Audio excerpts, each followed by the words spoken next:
Pakistan stock exchange में 1400 points का इजाफा, इंडेक्स 1,40,000 की तारीखी बुलंदी पर पहुंच गया। कारोबारी हफ्ते के आखिरी रोज पाकिस्तान स्टॉक एक्सचेंज में कारोबार का मुस्बत आगाज देखने में आया और एक मौका पर 100 इंडेक्स 1434 पॉइंट्स इजाफे के बाद 1,40,100 पर ट्रेड करता देखा गया। याद रहे कि गुज़िश्ता रोज भी स्टॉक एक्सचेंज में कारोबार के इख्तिताम पर 100 इंडेक्स 2285 पॉइंट्स इजाफे से 1,38,665 पॉइंट्स की रिकॉर्ड बुलंदी पर बंद हुआ, जबकि कारोबारी दिन में 100 इंडेक्स ने अपनी बुलंद तरीन सतह 1,38,943 बनाई।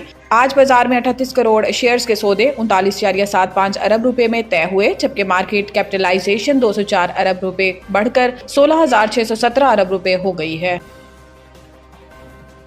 सेनेट इलेक्शन पीटीआई के गवर्निंग उम्मीदवारों का इंतखाबात से दस्तबरदार न होने का फैसला। जुमेरात को पाकिस्तान तहरीक इंसाफ के गवर्निंग उम्मीदवारों का इजलास हुआ, जिसमें जनरल नशिस्त के उम्मीदवार इरफान सलीम, वकास और कज़ई और खुरम ज़ीशान शरीक हुए। इजलास में टेक्नोक्रेट की नशिस्त पर उम्मीदवार साबिक आईजी सैयद इरशाद हुसैन और खवातीन की नशिस्त की उम्मीदवार आयशा बानो भी शरीक हुई। इजलास में तमाम उम्मीदवारों ने सेनेट इंतखाबात से दस्तबरदार न होने का फैसला किया।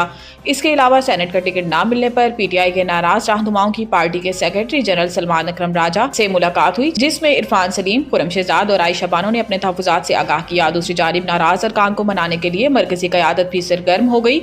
नाराज रहनुमाओं को मनाने के लिए 3 रुकनी कमेटी कायम कर दी गई है, जिसमें बैरिस्टर गोहर, उमर अयूब और असद कैसर शामिल हैं। सलमान अकरम राजा आज नाराज उम्मीदवारों के साथ वज़ीर आला खैबर पख्तूनख्वा से मुलाकात करेंगे। कराची के मखदूश इमारतें गिराने के लिए फौरी वसाइल दस्तियाब नहीं। वज़ीर बल्दियात से गुफ्तगू करते हुए सईद गनी का कहना था कि मखदूश करार दी गई 41 इमारतों को खाली करा लिया गया है, जबकि कुछ को तोड़ा भी गया। जिन इमारतों को खाली कराया गया, इनके मकीनों को 3 माह का किराया दिया जाएगा। वज़ीर बल्दियात सिंध ने कहा कि हमारे पास इतने वसाइल नहीं कि फौरी तौर पर इन इमारतों को गिराया जा सके। इमारतें खाली कराना मुश्किल अमल है, मुज़ाहमत का सामना करना पड़ता है। सईद गनी ने कहा कि तामीराती इदारों की तंजीम आबाद और इंजीनियरिंग काउंसिल के साथ मिलकर तवील मुद्दती लाहे अमल बना रहे हैं। इन्होंने कहा कि बाज़ औक़ात हमें अदालती फैसलों की वजह से भी मुश्किलात का सामना करना पड़ता है, क्योंकि गैर कानूनी तामीरात के खिलाफ अदालतें हुक्म इम्तना दे देती हैं। वज़ीर बल्दियात सिंध ने यह भी कहा है कि गुज़िश्ता रोज जिस इमारत की छत गिरी वो खतरनाक इमारतों में शामिल नहीं थी। वाज़ेह है कि 4 जुलाई को लियारी में एक 5 मंजिला इमारत गिर गई थी, जिसके नतीजे में 27 अफराद जाँ बहक और 4 जख्मी थे।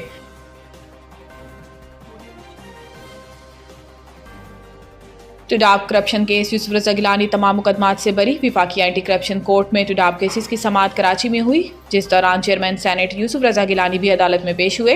अदालत ने चेयरमैन सेनेट यूसुफ रज़ा गिलानी को 14 मुकदमात से बरी कर दिया, जबकि केस के दीगर तमाम मुल्ज़िमान को भी बरी कर दिया। अदालत ने कहा कि जो केसेस हाई कोर्ट के थे हमारे पास आए, इसमें भी हम फैसला कर रहे हैं। हमने हर एक को इनफरादी तौर पर सुना। केस की समाअत के बाद यूसुफ रज़ा गिलानी के हमरा मीडिया से गुफ्तगू करते हुए सीनियर वकील फारूक एच नाइक का कहना था कि 2013 और 2014 में 26 केसेस बनाए गए। सब में एक ही इल्जाम था, टुडाब में सब्सिडी के लिए 50 लाख रुपए लेने का इल्जाम। FIA ने एक शख्स की मां पर केस बनाया। यूसुफ रज़ा गिलानी 10 केसेस में जमानत पर थे और FIA ने इन्हें मफरूर करार दिया। फारूक एच नाइक का कहना था कि अदालत ने यूसुफ रज़ा गिलानी को तमाम केसेस में बरी कर दिया है।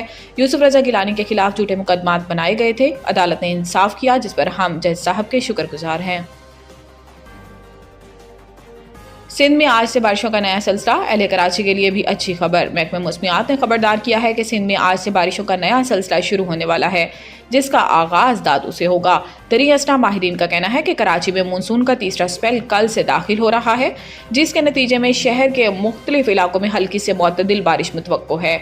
उधर जनूबी पंजाब, खैबर पख्तूनख्वा, बलोचिस्तान, गिलगित बल्तिस्तान में भी आइंदा दिनों के दौरान मजीद बारिशों की तवक्को जाहिर की गई है, जहां बारिश के बायस नशेबी मकामात पर पानी जमा होने और मामूलात जिंदगी मुतासिर होने के खदशात हैं। पंजाब में हालिया बारिशों के नतीजे में बड़ी तबाही होने से निजाम जिंदगी मफलूज होकर रह गया है। सुबह भर में मुख्तलिफ हादसात, छतें गिरने, करंट लगने और दीगर वारदातों के बायस दर्जनों अफराद जान की बाजी हार गए, जबकि सैकड़ों शहरी जख्मी भी हुए। महकमे मौसमियात ने शहरियों को हदायत की है कि वो गैर जरूरी सफर से गुरेज करें और बारिश के दौरान हिफाजती तदाबीर इख्तियार करें। बिलखसूस नशेबी इलाकों के मकीनों को मोहतात रहने की ताकीद की गई है, ताकि किसी भी मुमकिन हंगामी सूरत हाल से बचा जा सके।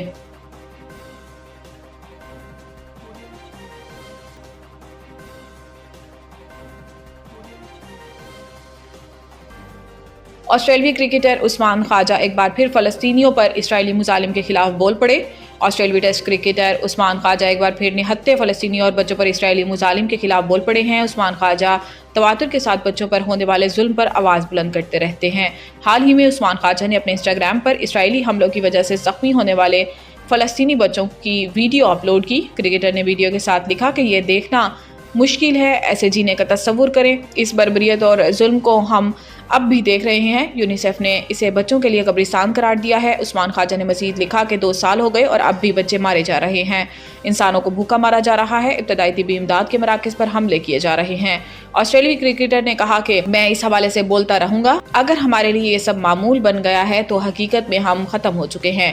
آواز اٹھانا مت بند کریں، ہمیشہ انسانیت، برابری اور ایک بہتر کل کے لیے کھڑے ہوں۔ واضح رہے کہ غزہ میں اکتوبر 2023 سے جاری اسرائیلی حملوں میں اب تک 58,000 فلسطینی شہید ہو چکے ہیں اور تقریباً 1,40,000 سے زائد زخمی ہیں۔